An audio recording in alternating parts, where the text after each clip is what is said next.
Hello everyone, it's Henry B 723. I am at one of the big box stores, one of the warehouse centers, and I'm looking at ghee. They have ghee on clearance, and the clearance price is $19.51. I have some butter at home, and I'm going to go home and make some ghee. And instead of paying $19 for it, I will pay a lot less making it myself from regular butter. Hello everyone, this is Henry B 723 coming to you from Gardening for Better Health. Well, as you could see from the first part of this video, I was originally in the store and I made it back home and put up my groceries now, but I wanted to share with you something I saw in the store. Excuse me. They had a clearance sale at the store on ghee. I don't know how many of you are familiar with ghee, but a lot of people use ghee. Even in restaurants, they use ghee. Ghee is butter, and it has all of the water evaporated from it and the milk solids removed, and that gives it a very nutty flavor. And it's used mainly because, well, number one, the ghee does not need to be refrigerated. The ghee is shelf stable, so once you have ghee, you can leave it on your counter and you don't have to worry about putting it in the refrigerator. And I use it because if the power goes out, I don't want to lose the foods in my freezer or in the refrigerator. So it's good to have shelf-stable products every time you can get it. So ghee is that. Another thing about ghee is ghee has a very high heat point. If you have used butter, say you're making some eggs and you want to use butter to cook the eggs rather than oil, you notice that butter will burn very quickly. The heat point for butter is low, but the heat point for ghee is about 450 degrees. So you can heat the ghee to a higher temperature, which means you can even do things like you can cook steaks with ghee instead of oil, and the flavor is really good, and you don't have to worry about the ghee burning and ruining the taste of what you're cooking. So those are just a couple of ways people use ghee. But any place that you would use butter, you could use ghee instead. A lot of people will put ghee on popcorn because it's more like the butter that they use at the movie theaters. So there are a lot of uses for ghee. But I don't like ghee well enough to pay $19 for it. So I left that ghee right there on the shelf and decided that I was going to come home. And I had butter at home anyway. So I said, well, I've got enough butter at home where I can go home and make my own ghee and save some money. So the ghee that they had on sale in the store, it was 54 ounces of ghee. And I'm going to do some math here to show you why it's worth my while to do the ghee myself. And I wrote this down so I can give you accurate numbers. Okay, on sale it was 54 ounces of ghee, and it was $19.51. And that was a 54 ounce container of ghee, which equals a little over 3 pounds of butter, 3.37 pounds of butter. 1 pound of butter in the store, if you buy just 1 pound, that 1 pound of butter is $4.29 for 16 ounces. So if you do the $4.29 times the 3 pounds of butter, that comes up to $14.45. And that's the actual cost of the butter.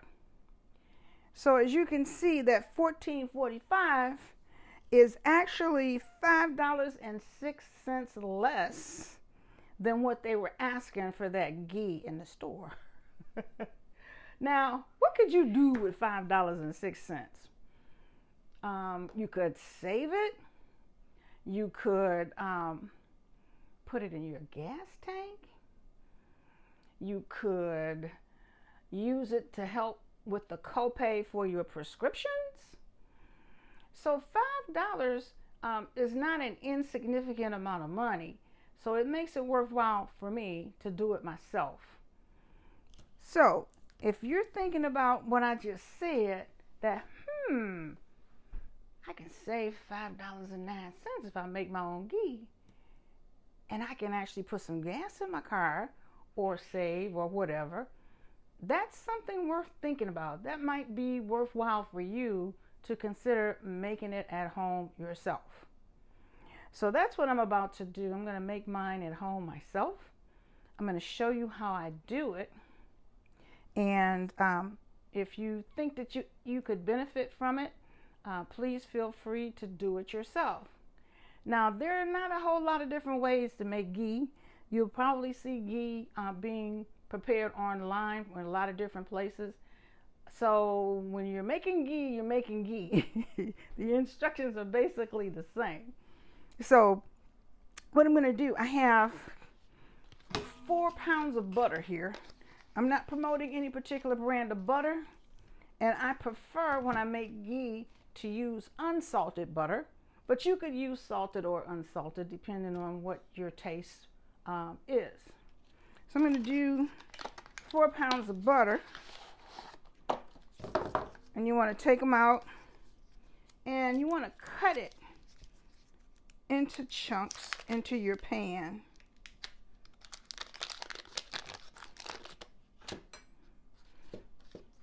And that helps it to melt a little bit faster if you cut it.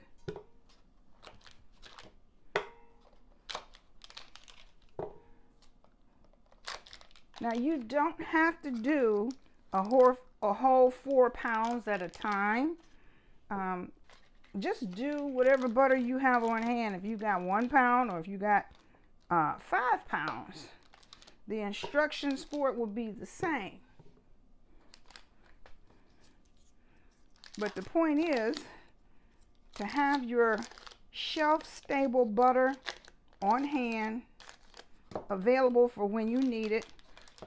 And a lot of it you can just leave on, a lot of times people just leave it on their kitchen counter, and as they're cooking, they can use it from whatever container they have it in and have it right there. Or if you prefer, you can go ahead and make enough so that you can have some in your kitchen and put a few other jars on your shelf for later. And that's what I'm going to be doing. With this 4 pounds, that'll give me enough to have some in the kitchen. I'll have some on my pantry shelf.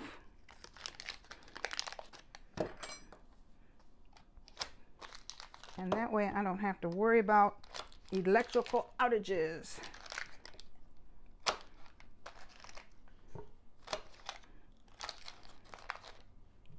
So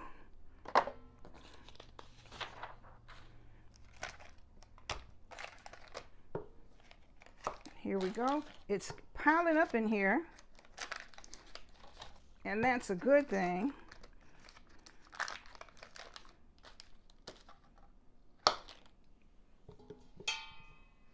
And I've got a good sized pot here.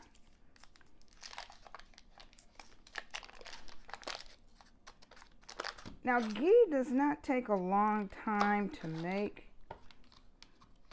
What I'm going to do is finish cutting this up, and I will bring you back once I have it all cut up and on the stove.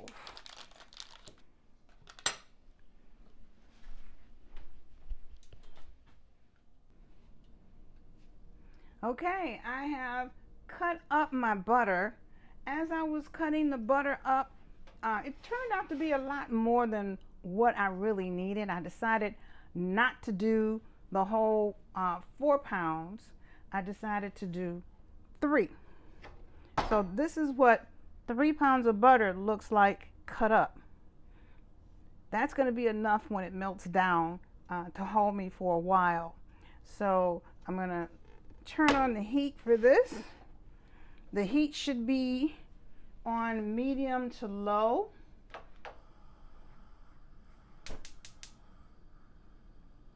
Turn that down. And I'm going to let that slowly melt. And as it melts, I'm going to stir it to make sure that everything gets melted down properly. And I'm going to leave it in the pot for 10 to 15 minutes. And that will get everything time to melt down, and the solids will go to the bottom of the pot. There'll be foam at the top of the pot. And when that happens, I'll bring you back and show you what that foam looks like. Okay, it took a little longer than 15 minutes for the milk solids to fall to the bottom. That's because I had so much butter in the bottom of the pan. But this is what it looks like when you see the bubbles on top. That's what it looks like there. And you can hear the sound. It sounds like it's bubbled until it sounds like it's almost frying. So that's when it's ready. So altogether, it's been about 20 minutes on this ghee. So now I'm going to turn the fire off, and I'm going to let it sit and settle for another 10 minutes and give it an opportunity to cool off. I'll bring you back then. Now that it's cooling, you can see the milk solids at the bottom of the pan. Take a look here, and I'll take the spoon so that you can see the bottom of this pan with the milk solids on the bottom. Okay. So now that that's done and it's cooled down, I'm going to skim the butter off of the top of there, the milk. I'm going to skim that off the top, and I'm going to put it in this bowl, this foam. And once I skim that off and put it in a bowl, I'll be able to use that top skim portion for other things. So once I do that, then I'm going to start putting the butter in the jars. I'll bring you back.